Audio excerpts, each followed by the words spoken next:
तो चलिए अब आपको सीधा लिए चलते हैं लखनऊ, जहां पर बीएसपी सुप्रीमो मायावती का जन्मदिन है और वो इस दौरान प्रेस कॉन्फ्रेंस कर रही हैं। पहले महीने में ही अर्थात आज के ही दिन दिनांक 15 जनवरी को पूरे देश भर में बीएसपी पार्टी व मूवमेंट से किसी न किसी रूप में जुड़े लोग मेरा जन्मदिन विशेषकर जन कल्याणकारी दिवस के रूप में ही मनाते हैं और वे इस वर्ष आज भी उसी मिशनरी भावना व सोच के तहत ही मेरा जन्मदिन मना रहे हैं। पूरे देश भर में मेरा जन्मदिन मना रहे हैं। उसके लिए मैं उन सभी लोगों का व अपने शुभ चिंतकों का भी हार्दिक दिल से आभार प्रकट करती हूँ। हालांकि इस मामले में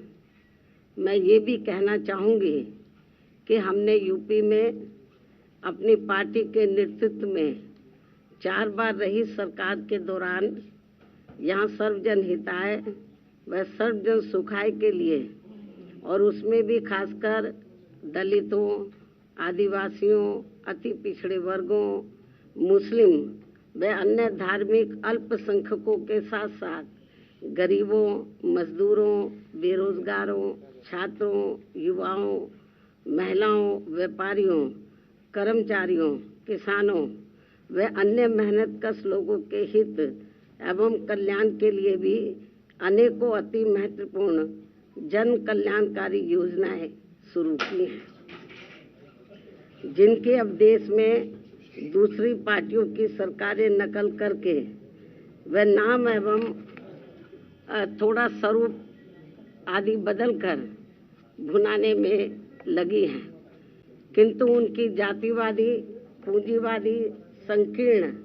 व सांप्रदायिक सोच होने की वजह से उनका इन्हें सही से पूरा लाभ नहीं मिल पा रहा है और अब तो इनको केंद्र व राज्यों की सरकारों द्वारा गरीबी, बेरोजगारी व महंगाई आदि से मुक्ति दिलाने की बजाय तथा रोटी रोजी व रोजगार के भी साधन उपलब्ध कराने की गारंटी देने की बजाय इन्हें फ्री में थोड़ा सा राशन आदि देकर अपना गुलाम व लाचार एवं मोहताज और बनाया हुआ है। जबकि हमने यहाँ यूपी में अपनी पार्टी के नेतृत्व में 4 बार रही सरकार के दौरान इन लोगों को वर्तमान सरकारों की तरह अपना गुलाम व लाचार एवं मोहताज न बनाकर बल्कि इन्हें बड़ी तादाद में सरकारी एवं गैर सरकारी क्षेत्रों में रोटी रोजी एवं रोजगार आदि के साधन उपलब्ध करा के व इनकी गारंटी देकर काफ़ी हद तक इनको अपने पैरों पर खड़ा भी किया है। साथ ही इन्हें मान सम्मान व स्वाभिमान की जिंदगी बसर करने का भी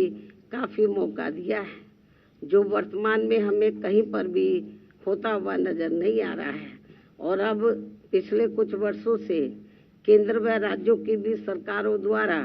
अपने सब कमियों पर पर्दा डालने के लिए जिस प्रकार से धर्म व संस्कृति की आड़ में राजनीति की जा रही है, तो उससे अपने देश का संविधान एवं लोकतंत्र मजबूत नहीं बल्कि कमजोरी होगा। ऐसी स्थिति में आज मैं अपने जन्मदिन के खास मौके पर व मीडिया के जरिए इन सभी दुखी एवं पीड़ित लोगों से व विशेषकर बहुजन समाज के सभी वर्गों से अर्थात दलितों, आदिवासियों, अति पिछड़े वर्गों, मुस्लिम व अन्य धार्मिक अल्पसंख्यक समाज के लोगों से ये कहना चाहूँगी कि वे अपनी रोटी रोजी व रोजगार आदि के लिए तथा मान सम्मान एवं स्वाभिमान की जिंदगी बसर करने व अपनी वर्तमान एवं आगे आने वाली पीढ़ी की बेहतरी के लिए भी अपने संतों, गुरुओं व महापुरुषों में भी खासकर महात्मा ज्योतिबा फूले, श्री छत्रपति शाहू जी महाराज, श्री नारायण गुरु,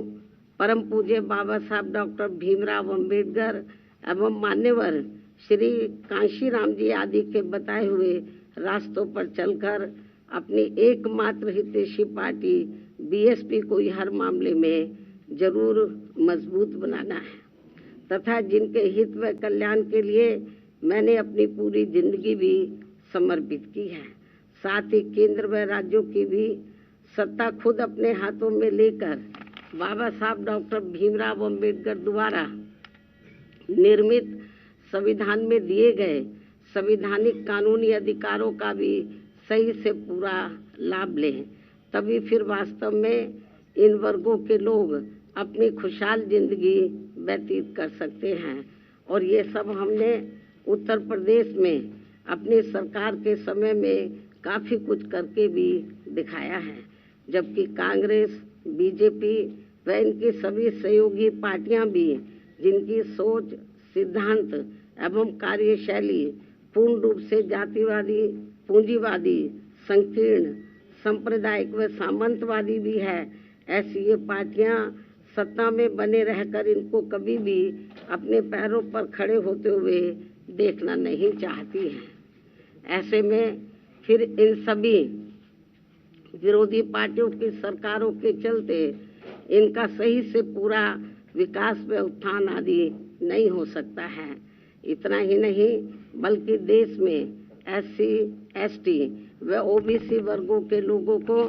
सरकारी नौकरियों एवं अन्य और क्षेत्रों में भी आरक्षण दिए जाने की संविधान में जो व्यवस्था की गई है, तो उनका भी अब इन विरोधी पार्टियों की रही सरकारों में इन्हें पूरा लाभ नहीं मिल पा रहा है तथा अन्य और मामलों में भी इनकी लगभग यही खराब व दयनीय स्थिति बनी हुई है। इसलिए इन सब बातों को ध्यान में रखकर देश में गरीबों, मजदूरों, बेरोजगारों तथा बहुजन समाज के सभी वर्गों के लोगों को BSP से जुड़ना तथा इन्हें फिर सत्ता तक पहुंचना बहुत जरूरी है। किंतु इन्हें यहाँ ये बात भी जरूर ध्यान में रखकर चलना होगा कि ये लोग अपने इस मकसद में कामयाब ना हो सके, तो उसके लिए यहाँ सभी विरोधी पार्टियां अंदर अंदर एक होकर व किस्म किस्म के साम, दाम, दंड भेद आदि अनेकों हथकंडे इस्तेमाल करके इन्हें हमेशा सत्ता से दूर बनाए रखना चाहती हैं, जिनसे इन्हें हर स्तर पर सावधान रहना होगा तथा गुमराह भी नहीं होना है। और इस मामले में ताज़ा उदाहरण ये है कि अभी हाल ही में विपक्ष के इंडिया गठबंधन को लेकर जिस प्रकार से सपा मुखिया ने एक सोची समझी रणनीति के तहत BSP के लोगों को गुमराह करने के उद्देश्य से कुछ ही घंटों के अंदर BSP प्रमुख के प्रति गिरगिट की तरह अपना रंग बदला है, तो उससे भी पार्टी के लोगों को जरूर सावधान रहना है। इसके साथ ही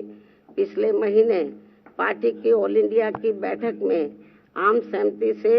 श्री आकाश आनंद को मैंने अपना एकमात्र उत्तराधिकारी घोषित किया था, तो उसके बाद से बीच में अब मीडिया में ये भी फर्जी व गलत खबरें प्रचारित की जा रही हैं कि ऐसा लगता है कि अब BSP प्रमुख जल्दी ही राजनीति से संन्यास लेने वाली है, जिसमें रत्ती भर भी सच्चाई नहीं है। जबकि मेरी जिंदगी का आखिरी सांस भी पार्टी को मजबूत बनाने में ही लगा रहेगा। इस किस्म की फर्जी व गलत खबरों से भी पार्टी के लोगों को गुमराह नहीं होना है। और अब तो चुनावों में EVM में अधिकांश धांधली व गड़बड़ी किए जाने की मिल रही खबरों से भी BSP के लोग भी काफ़ी ज़्यादा दुखी व चिंतित भी हैं। हालांकि ऐसी स्थिति में ये व्यवस्था बाहरी देशों की तरह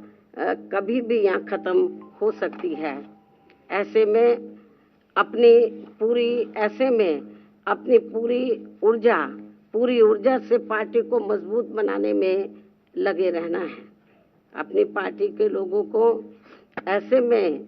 अपनी पूरी ऊर्जा से पार्टी को मजबूत बनाने में लगे रहना है। और यदि पार्टी के लोग इन सभी हालातों का मुकाबला करके अपनी पूरी ईमानदारी व निष्ठा से आगे बढ़ने की पहल करते हैं, तो फिर हमारी पार्टी जरूर आगे बढ़ेगी। इसी भरोसे के साथ ही